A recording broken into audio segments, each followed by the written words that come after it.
آج کے شو میں ایران اسرائیل جنگ تشویشناک مرحلے میں فوجی اور صنعتی تنصیبات نشانے پر.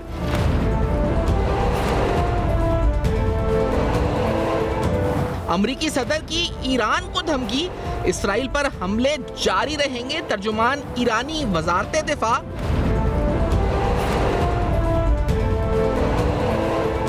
ایران اسرائیل کشیدگی, خام تیل کی قیمت میں بڑا اضافہ.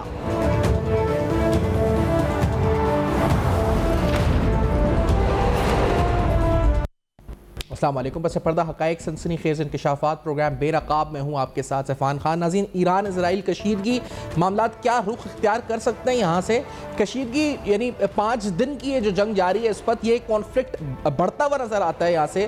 کیا یہ دیگر خطے کو جو اپنے لپیٹ میں لے رہے ہیں, پوری دنیا کو کسی تھرڈ وال, عالمی جنگ, معاملات اس طرف بڑھ سکتے ہیں؟ بہت سے خدشات ہیں, اس کی معاشی امپلیکیشنز بھی ہیں جسے پروگرام میں بات ہوگی آگے چل کر. دفاعی لحاظ سے یقینی طور پر یعنی آج بھی اگر ہم نے اس پروگرام سے قبل جو مختلف تجزیہ کاروں کے جو کالمز آئے انٹرنیشنلی بھی اور لوکلی بھی, کہ جو جنگ سمجھی جا رہی تھی, تصور کی جا رہی تھی کہ ایک تھریٹ ہوگی ایران کو, اب وہ تھریٹ سمجھا جا رہا ہے اسرائیل کو. یعنی ایران جس طرح سے کھڑا ہوا ہے, وہ جیتے یا ہارنا ایک الگ چیز, لیکن جس طرح کھڑا ہوا ہے, جس طرح اس نے اسرائیل کے اوپر اٹیک کیے ہیں, اور آج بھی کہا جا رہا ہے کہ اہم اہداف کو نشانہ بنائے گا. اسرائیل ادھر سے کہہ رہا ہے ان کا کہ ہم اس پر جو ہے وہ ایران میں اہم اہداف کو نشانہ بنا سکتے ہیں.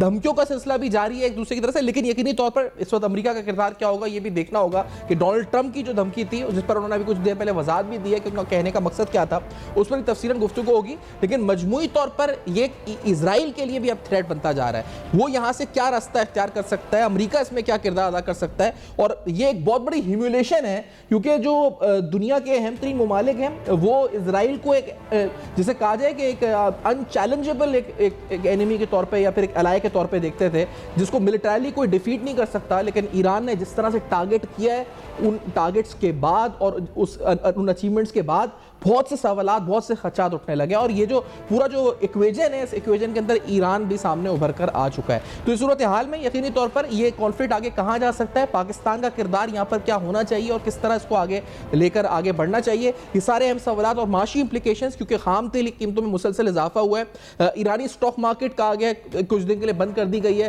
کچھ ایویکویشن وہاں کی جو اس وقت ایسی جگہ پر جہاں پر آئل انسٹالیشن, انرجی انفراسٹرکچر ہے, وہاں سے کرائی گئی ہے. یہی حال تقریباً اسرائیل کا ہے. دونوں ممالک اپنے اہم فوجی اور انفراسٹرکچر, یا پھر آپ کہہ سکتے ہیں کہ پاور انفراسٹرکچر خاص طور پہ جو اس کے اہم اہداف ہیں, اس کا نشانہ لے کر بیٹھے ہوئے ہیں, اور دونوں اس طرح کے ٹارگٹس زد میں ہیں کئی دن سے اس وقت ان ٹارگٹس کی صورت میں دونوں ممالک کی طرف سے. اس صورتحال پہ ایک بریک لیتے ہیں, بریک کے بعد واپس آتے ہیں, گفتگو کرتے ہیں, ہمارے ساتھ رہیے.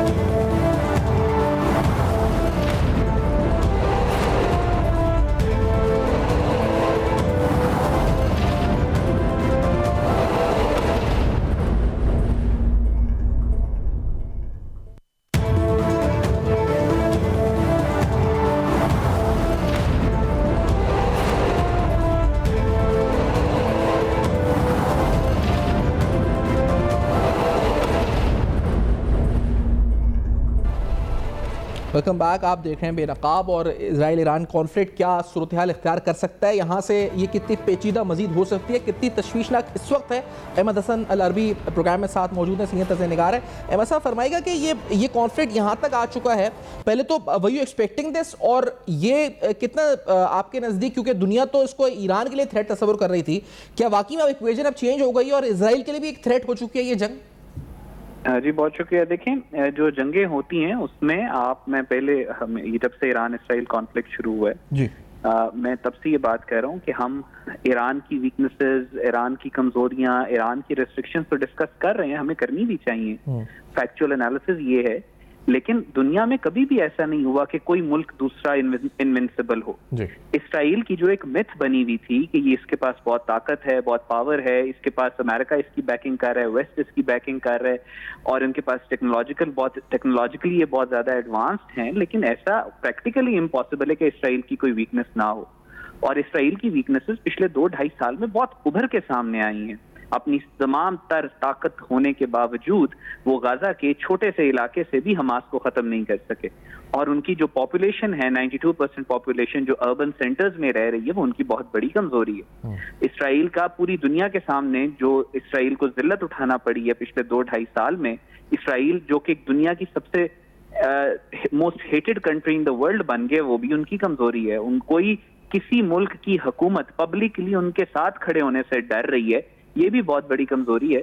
اور جنگوں میں ہمیشہ ایسا ہی ہوتا ہے, کئی دفعہ یہ دیکھنے میں آیا, چاہے ویتنام کی امریکہ کی وار ہو, چاہے افغانستان میں سوویت یونین ہو یا افغانستان میں امریکہ آیا ہو, دنیا کی تاریخ بھری ہوئی ہے جنگوں کی جہاں پہ ایک چھوٹی طاقت نے بڑی طاقت کو ہرایا ہے.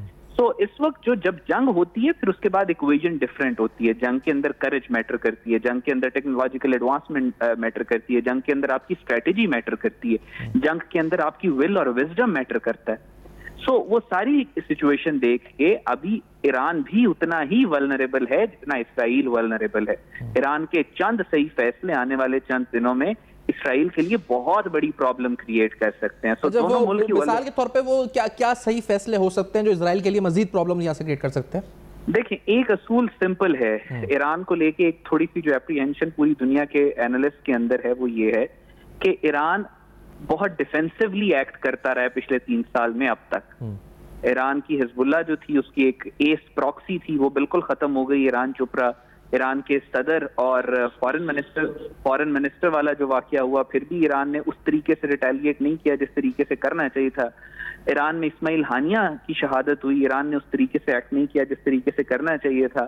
ایران کے اندر انفیسٹڈ تھے انڈین اور موساد کے ایجنٹس, ایران نے ان کو اس طریقے سے سزا نہیں دی, ڈٹر نہیں کیا جس طریقے سے کرنا چاہیے تھا. اب ایران تھوڑا پاورفلی ریئیکٹ کر رہا ہے اور ریٹیلیٹ کر رہا ہے اسرائیل کے خلاف. تو بات یہی ہے, ایران جتنا ایگریسولی اسرائیل کے اوپر اسرائیل کی ویکنسز کو ایکسپلائٹ کرے گا. آپ نے دیکھا ایران نے جب مسل اٹیکس کیے تل اویو کے اوپر, ان کا ہیڈ کوارٹر ہٹ کیا, تو آپ کو واضح طور پہ اسرائیل بیک فٹ پہ جاتا ہوا نظر آیا. کیوں؟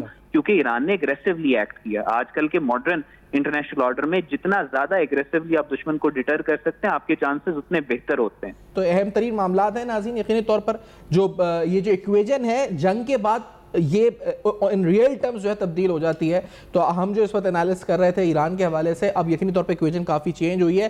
اسٹریٹجیکلی, جیو پولیٹیکلی, اکنامکلی اور ڈیفنس پوائنٹ آف ویو سے یہ معاملہ کہاں تک آگے جا سکتا ہے اور کس طرح آگے بڑھے گا, یہ اہم ترین سوالات اٹھائیں گے بے نقاب میں. بریک کے بعد ہمارے ساتھ رہیے.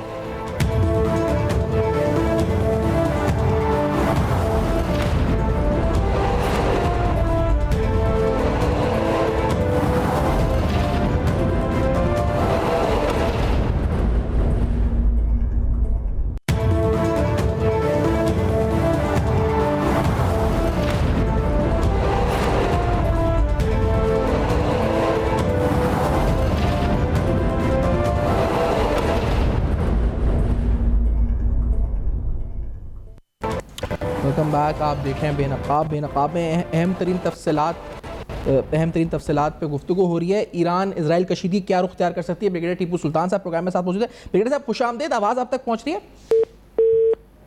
غالباً رابطہ پھر منقطع ہوا ہے. اس صورتحال میں ڈیفینیٹلی جو ڈیولپمنٹس ہیں اور جس طرح سے یہ معاملہ بڑھ رہا ہے, پوری دنیا کی اس پہ نظریں ہیں, توجہ کا مرکز ہے یقینی طور پر. تمام جو اس وقت جو جسے کہا جائے کہ خاص طور پر اس کے خدشات یا خطرات کیا ہو سکتے ہیں اس خطے کے لیے اور عالمی امن کے لیے کیا خطرات ہو سکتے ہیں, سب کی نظریں اس وجہ سے اس توجہ اس پہ مرکز ہے. خاص طور پہ جو اقوام متحدہ ہے اس کا کردار امن و امان قائم کرنے کے لیے کیا ہونا چاہیے اور اس وقت وہ ناپید نظر کیوں آ رہا ہے, اس پر بھی ہدف تنقید اقوام متحدہ اور سلامتی کونسل ہے. یقینی طور پر OIC ممالک بھی اس وقت تنقید کی زد میں ہے کہ ان کا کردار اس صورتحال میں کیا رہا ہے. ایران کے حوالے سے ان کی اپنی ڈیفنس اسٹریٹجی, خاص طور پر انہوں نے جو اس سے پہلے غلطیاں کی ہیں سنگین, جس کی احمد حسن صاحب اس وقت نشاندہی کر رہے تھے پروگرام میں کچھ دیر پہلے, کہ وہ غلطیاں شاید جس طرح وہاں پر موساد کے اور رو کے ایجنٹس پکڑے گئے اور کس طرح سے وہ کشید ہوئی. ٹیپو سلطان صاحب ساتھ ہیں سر, آپ تک آواز آ رہی ہے؟ جی دیکھیں, جو یہودیوں کا بیہیویئر ہے 1947 سے لے کے ابھی تک, اور خاص طور پہ یہ جو 2 سال سے جنگ کر رہے ہیں مسلمانوں کے خلاف اور کئی ملکوں نے تباہ کر دی ہیں, اور ان کا جو گٹھ جوڑ امریکہ کے ساتھ ہے, یہ دیکھتے ہوئے, اور یہ ایران کو کافی عرصے سے یہ دھمکیاں دے رہے تھے. ان کے جوہری جو معاہدہ تھا اس سے پچھلا جو ڈونلڈ ٹرمپ کا ٹرینیور تھا اس سے اس نے واک آؤٹ کیا. اور یہ جو امریکہ کہتا رہا ہے نا کہ جی میں اسرائیل کو منع کرتا رہا ہوں کہ ایران پہ حملہ نہ کرنا اور ہم اس میں شامل نہیں ہیں، یہ ساری ایکویشن انہوں نے اندر خانے طے کی ہوئی ہے. اب چونکہ جنگ اس صورت اختیار کر کی ہے کہ ایران کا جو ان کے اوپر کاؤنٹر اٹیک ہے وہ سخت ہے اور یہودی گھبرائے ہوئے ہیں، اس لیے وہ امریکہ کو یہ کہہ رہے ہیں کہ جی آپ بھی شامل ہو جائیں. اس لیے ان کا جو مڈ کلاس کا بحری بیڑا ہے وہ ساؤتھ چائنا سی سے آ کے گارشیا سے اندر آ کے تو اس نے بحیرہ ہند کے ساتھ یا عربین سی میں اینکر کرنا ہے اور they want to utilize the heavy bombers from Diego Garcia. تو روس نے تو ابھی تھوڑی دیر پہلے کہہ دیا کہ میں سال سے کرانے کی کوشش کر رہا ہوں، لیکن اسرائیل نہیں مان رہا، وہ مضر ہے کہ اس نے جنگ کرنی ہے. تو ایک ہر کسی ملک کا کوئی ایک وار ایم ہوتا ہے، لیکن اگر آپ اپنی پالیسی صرف نفرت کی بنیاد پہ اور دوسرے لوگوں کو نہ رہنے دینا اور ان کو قتل و غارت گری اور ملک تباہ کرنے کے اوپر ہے تو اس کا تو کوئی دوام نہیں، اس کا تو کوئی علاج نہیں ہے. تو یہ میڈنس جو ہے یہ جاری رہے گی اور یہ اس کا نتیجے جو ہے وہ بہت سخت سنگین نکل سکتے ہیں. اچھا لیکن سر یہ جو میڈنس ہے اس میں خود بھی تو ونریبل اسرائیل ہو چکا ہے اس صورتحال میں، اور آپ کو نہیں لگتا کہ جتنے خطرات ایران کے لیے اس سے زیادہ ہیوملیشن پبلکلی اسرائیل کو بھی فیس کرنی پڑ رہی ہے، کہ خاص طور پہ امریکہ کو بھی کرنی پڑ رہی ہے؟ وہ کہہ رہے ہیں ہم نے 3 جہاز گرا دیے ان کے F-35، اگر ایک بھی جہاز گرا ہے تو عالم مبصر تو کہہ رہے ہیں کہ بڑی بدنامی کا باعث ہے ان کے لیے. دیکھیں یہ جہاز گرنا تو چلو سگنیفیکنٹ بات ہے، ایک سمبولک ہو گیا، ایک بدنامی کی بات ہے، خاص طور پہ ان لوگوں کے لیے جو یہ ملٹری ہارڈ ویئر بناتے ہیں اور کہتے ہیں کہ ہمارا جو جہاز ہے یہ ویپن سسٹم ہے وہ انٹچیبل ہے. لیکن اتنی بڑی جنگ کے اندر 2-3 جہاز گرنا، 1 جہاز گرنا یہ کوئی معنی نہیں رکھتا. جبکہ ملک کے ملک تباہ ہو گئے، شہر کے شہر تباہ ہو گئے، لوگ ہزاروں سینکڑوں لاکھوں کی تعداد میں انہوں نے مار دی ہیں گزشتہ 15-20 سالوں میں. خاص طور پہ جو 1990 کی دہائی ہے اس سے لے کے اب تک جنگ ختم ہی نہیں ہوئی. یہ 40 سال ہماری زندگیوں کو بھی گزر گئے. تو اس کے یہ تھمنے کا نام نہیں لے رہی، نہ یہ یورپ میں تھمنے کا نام لے لیا، نہ یہ مڈل ایسٹ میں تھمنے کا نام لے رہی، اور یہ بڑھتی ہی جا رہی ہے. دیکھیے بات یہ ہے کہ میں یہ تو نہیں کہتا کہ ہمیں امیڈیٹلی کوئی فی الحال فوری کوئی خطرہ ہے، لیکن اصل میں بات تو یہ ہے کہ ہمارے بننے پہ، ہماری حد پہ، ہماری حدود پہ، ہماری سرحد تک تو یہ پہنچ گئی ہے. اور یہ اس کو ہمیں بہت زیادہ گہری نظر سے دیکھنا پڑے گا، اور ہمیں یہ دیکھنا پڑے گا کہ امریکہ کا جو بیہیویئر ہے وہ ملکوں کے ساتھ جیسے پاکستان کے ساتھ ہے یا کسی اور کے ساتھ ہے، وہ بڑا ایک ناپائیدار اور ایک نازک شاخ پہ ہوتا ہے. جیسے ہنری کسنجر نے کہا تھا کہ it is dangerous to be the enemy of America, it is even more dangerous to be the friend of America. تو یہ تو ان کا اسٹریٹجسٹ جو ہے وہ جو خود یہودی تھا، ہنری کسنجر 100 سال کا ہو کے مر گیا، کئی کتابوں کا وہ جو ہے وہ لکھاری تھا. تو پاکستان کو کسی غلط فہمی میں نہ رہنا چاہیے کہ ہماری جو سیکیورٹی ہے وہ سکہ بند ہے اور ہمیں کوئی کچھ نہیں کہہ سکتا. ہماری سیکیورٹی کی ضامن ہماری اپنی طاقت اور ہماری اپنی افواج ہے، اور اس میں کلیدی رول جو ہے وہ چائنا کے ساتھ ہمارا الائنس ہے وہ ہوگا. تو یہ ایک ڈیفرنٹ بال گیم ہے. دوسری بات یہ ہے کہ میں آپ کو یہ ضرور کہوں گا کہ غزہ کے اوپر نہتے لوگوں کے ڈیفنس لیس لوگوں کے اوپر، عورتوں اور بچوں کے اوپر بمباری کرنا ایک مختلف چیز ہے، اور ایک ایران جیسے ملک کے اوپر بمباری کرنا ایک مختلف چیز ہے. آپ اس کی ہسٹری دیکھ لیجئے گا، اس کی جو سسٹم ہے وہ دیکھ لیجئے گا. اور اچھا یہ جو آپ نے کہا کہ یہ مطلب ایک بات تو آپ نے ہمیں وارن کیا کہ وی شوڈ بی الرٹ کہ بھائی یہ معاملہ ہمارے بارڈر تک آ سکتا ہے، ہم ابھی تو نہیں، آگے جا کے خدشہ ہو سکتا ہے. دوسرا خطرہ کیا ہو سکتا ہے؟ یعنی یہ اور خطرناک موڑ، ایک انہوں نے آسٹریلین ٹی وی کو انٹرویو دیا اسرائیلی پی ایم نے، انہوں نے کہا جی کہ ان کے ایران کے سپریم لیڈر کو ہم ٹارگٹ کر سکتے ہیں اور وہاں تک جا سکتے ہیں. وہ کہا گیا جی کہ ڈونلڈ ٹرمپ نے روک دیا اس پلان کو. تو واٹ کین بی نیکسٹ؟ اس میں جو خطرناک پہلو ہے آگے کیا آپ کو لگتا ہے ہو سکتا ہے مزید؟ دیکھیے ہمیں یہ اچھی طرح سمجھ لینا چاہیے کہ اسرائیل اور ہندوستان کا جو گٹھ جوڑ ہے، جس کو ٹیسٹ اپروول حاصل ہے امریکہ کا، اسرائیل نے اور ہندوستان نے مل کے 1990 کی دہائی میں یہ کوشش کی کہ وہ پاکستان کے نیوکلیر ایسٹس جو ہے کوٹا پہ وہ بمباری کرے، اور وہ پہنچ بھی گئے تھے. جب پاکستان ایئر فورس جو ہے وہ پوری ایئر بورن ہوگی اور انہوں نے جب ریڈار پہ دیکھا یہ تو تیار ہے، تو آئے نہیں پیچھے ہٹ گئے.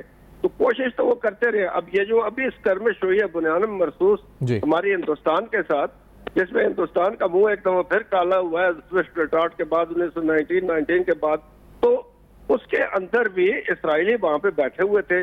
اور یہ جو سینکڑوں جو ڈرون ہمارے اوپر آئے ہیں, یہ انہوں نے میپنگ کی ہے, انہوں نے آ کے سارا کچھ کیا. اور میں آپ کو یہ بھی یاد دلاتا جاؤں کہ نتن یاہو نے جب بمباری شروع کی ایران کے اوپر, تو دوسرے دن اس نے مودی کو کال کی. بالکل. اور اس کال کے کنٹینٹ کسی کو بھی نہیں پتا کہ کیا تھے, وہ جس پہ انہوں نے ٹویٹ بھی کی کہ لیکن یہ ہے کہ I can almost hear him saying کہ آپ فکر نہ کریں, مجھے ادھر سے فارغ ہونے دیں, ہم پھر اکٹھے ہو کے پاکستان کا بندوبست بھی کریں گے. تو یہ کوئی اس کے اوپر کسی کو کوئی شک نہیں ہونا چاہیے. جو چیز ان کو مانے ہے وہ پاکستان کی جو کیپیبلٹی ہے آرمڈ فورسز کی, وہ ہے ہماری جوہری طاقت ہے. اور ہمارا جو ڈیفنس ریلیشن شپ ہے چائنا کے ساتھ بنتا ہوا ایک ابھرتا ہوا نظر آ رہا ہے, اور وہ ہارڈ ویئر جو ہمارے پاس ہے وہ ان کو ڈیٹر کرے گا. مطلب یہ جو نقشہ کھینچ رہا ہے, اس کا مطلب آگے بڑھے صاحب, اس میں مطلب آپ کو واضح طور پہ لائن نظر آ رہی ہے, بلاکس نظر آ رہے ہیں, اور ہمیں پھر کوئی راستہ, کوئی ایک راستے کا انتخاب کرنا ہوگا کہ ہم ادھر کھڑے ہیں یا ادھر کھڑے ہیں, اور کیا ہم کر سکتے ہیں, ہم اس پوزیشن میں ہیں اس وقت؟ دیکھیے یہ جو آج کل ایکویشن ڈیولپ ہو رہی ہے, اس میں کوئی بلیک اینڈ وائٹ کوئی چیز نہیں ہے. آپ کو سب سے پہلے بات یہ ہے کہ you should be able to discern کہ آپ کا جو دشمن ہے وہ کیا چاہتا ہے, وہ کیا کرنے جا رہا ہے, اور آپ کے پاس آپشنز کیا اویلیبل ہیں, and what should be your course of action in future. یہ بہت زیادہ ضروری بات ہے کہ آپ کو انٹرنل اسٹیبلٹی کی ضرورت ہے, آپ کو الائنسز کی ضرورت ہے, آپ کو اپنے اوپر اعتماد کے علاوہ ایسے اقدامات کرنے ہیں کہ آپ اس ملک کا جو دفاع ہے اس کو اکانومی امپروو کر کے, انٹرنل پولیٹیکل سچویشن امپروو کر کے, نیشنل کوہیژن پیدا کر کے آپ آگے چلے. دیکھیے ہمیں تو کوئی شک نہیں ہے کہ ہماری آرمڈ فورسز بہت زیادہ کیپبل ہے, انہوں نے اپنا لا منوایا ہے, آپ کو یہ یقین ہے. دیکھیے جو ISPR یہ کہتا رہا ہے ان کو سوئفٹ ریٹارٹ سے پہلے بھی, اب آپ کو دن دہاڑے جواب دیں گے اور آپ کو پتہ لگے گا. اور اس دفعہ بھی یہ کانفیڈنس ہماری آرمڈ فورسز کا جو ہے وہ ابھر کے سامنے آیا ہے, اور یہ پروو کیا ہم نے کہ جو ہم نے کہا ہے وہ ہم نے کر کے دکھایا ہے. دیکھیے ہندوستان کو چھوٹا موٹا ملک نہیں ہے, نہ کوئی چھوٹی موٹی طاقت ہے, اس کی فوج کئی گنا ہم سے زیادہ ہے. لیکن سر آپ نے جو ابھی ٹیلی فون کال کا ذکر کیا, اس کال کے مندرجات کے مطابق تو انڈیا, اسرائیل, پھر امریکہ بھی اس صف میں کھڑا ہوا ہے, پاکستان اور چین اور پھر روس یہ ایک صف میں کھڑے ہیں. کیا آپ کو نظر آتا ہے اس میں نقشہ کیا نظر آتا ہے؟ بات یہ ہے کہ آج کا بیان جو ہے پریزیڈنٹ زی جو چائنا کا ہے وہ بہت زیادہ بالکل. میں یہ چاہوں گا کہ میں یہ لوگوں کو بتاؤں کہ انہوں نے کہا کیا ہے. انہوں نے یہ کہا ہے کہ امریکہ کو یہ سمجھ لینا چاہیے کہ اس کی جو ڈکلائن ہے وہ نوشتہ دیوار ہے, اور دنیا کے سارے امپائر جو کہ طاقتور ہوئے ہیں ان کو آخر کار زوال آتا ہے, اور امریکہ کا زوال جو ہے وہ شروع ہو گیا ہے, اور دنیا کو امریکہ کی لیڈرشپ کی ضرورت بالکل نہیں ہے. اس کے بغیر دنیا زیادہ سیف ہے. یہ چین کا صدر کہہ رہا ہے آج, اور میرا خیال میں جو آئندہ ایکویشن بنتی جا رہی ہے, دیکھیے ایک ڈونلڈ ٹرمپ نے بڑی بچگانہ بات کی اپنی کیمپین میں جب وہ صدارتی انتخابات لڑنے جا رہے تھے کہ میں ایک دن میں جی یورپ کی جنگ ختم کرا دوں گا. بھائی دوسری طرف پوٹن بیٹھا ہے, who is a very serious strategist. 1914 میں ہنری کسنجر نے لکھا کہ آپ اس آدمی کے ساتھ 2014 میں کہ آپ اس آدمی کو لائٹلی نہیں لکھتے. He is a very serious strategist and he is the best leader in the world who understands what the strategy and international equation is. آپ اس کو کہہ دیں گے کہ جی وہ جنگ ایک دن میں ختم کر دے تو وہ ختم کر دے گا. کیا اس نے ختم کر دی ہے؟ یا آپ کہہ دیں کہ جی ہم سیز فائر سے زیادہ ہم اچھا بندوبست کر رہے ہیں ایران کا تو آپ کر لیں گے. یا آپ کہہ رہے ہیں کہ جی میں کشمیر کا مسئلہ حل کرنے جو ہندوستان بار بار کہہ رہا ہے کہ جی ہم تو کسی کو خاطر میں نہیں لانے والے, اس کی مینیفیسٹیشن تو کوئی نہیں ہوئی ہے. تو ایک اتنے بڑے طاقت, اتنے بڑے ملک کا صدر ہونے کے ناطے آپ کو یہ پتا ہونا چاہیے کہ آپ کیا کہہ رہے ہیں اور اس کی امپلیکیشن جو ہے وہ کیا ہو سکتی. جی تو آپ نے جو سوال کیا ہے وہ بڑا ویلڈ ہے اور بڑا امپورٹنٹ سوال ہے کہ آئندہ ایکویشن جو ہے وہ کیا ہونے جا رہی ہے. دیکھیے آئندہ جو دنیا کی ایکویشن ہے ہاں جی آئندہ جو دنیا کی ایکویشن ہے جی وہ تو استوار ہوگی چین، روس، کوریا اور پاکستان ان علاقوں پہ، اور یورپ اور امریکہ میں بھی آن دی ادر سائڈ. لیکن آہستہ آہستہ یہ ہو رہا ہے کہ یورپ کا انفلوئنس تو مڈل ایسٹ میں، مشرق وسطیٰ میں تقریباً ختم ہو چکا ہے. وہ بالکل جو ہے نا وہ بغلیں جھانک رہا ہے، اور یہ صرف ابھی امریکہ اور اسرائیل ہے جو کسی اور کی سن نہیں رہے. صحیح. تو اب ورلڈ آرڈر جو ہے it is on the table, it is already started to appear. دیکھیے ایران اتنی زیادہ دھمکیوں کے باوجود اس نے بات تو کوئی نہیں مانی امریکہ کی. ٹھیک ہے، یہ دیکھتے ہیں کہ کس طرح معاملہ جاتے ہیں، لیکن آپ کہتے ہیں خطرناک ہو سکتے ہیں، ہمیں بھی چوکنا رہنا ہوگا. Thank you so much sir for joining اس in the show and giving you analysis. Tipu Sultan صاحب کا آپ نے گفتگو تجزیہ سنا، بریگیڈیئر ٹیپو سلطان صاحب کا. اسی نوٹ پہ پروگرام کو وائنڈ اپ کرتے ہیں. For your feedback you can write us on Facebook, emails and X. آپ کے سامنے یہ سارے ایڈریس فلیش کر رہے ہیں، دیکھتے رہیے گا. اب تک اپنا بہت خیال رکھیے.